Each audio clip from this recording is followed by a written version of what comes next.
ஏதுமில்லை வண்ணம் என்று நானும் வாடினேன். நீ ஏழு வண்ண வானவில்லா என்ன மாத்துன.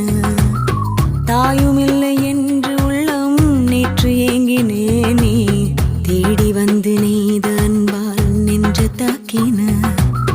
கத்தியின்றி ரத்தமின்றி காயப்பட்டவள் உன் கண்கள் செய்த வைத்தியத்தால் நன்மை அடைகிறேன்.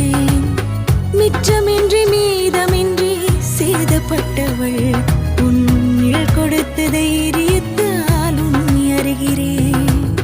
உப்பு கல்லு தண்ணீருக்கு ஏக்கப்பட்டது.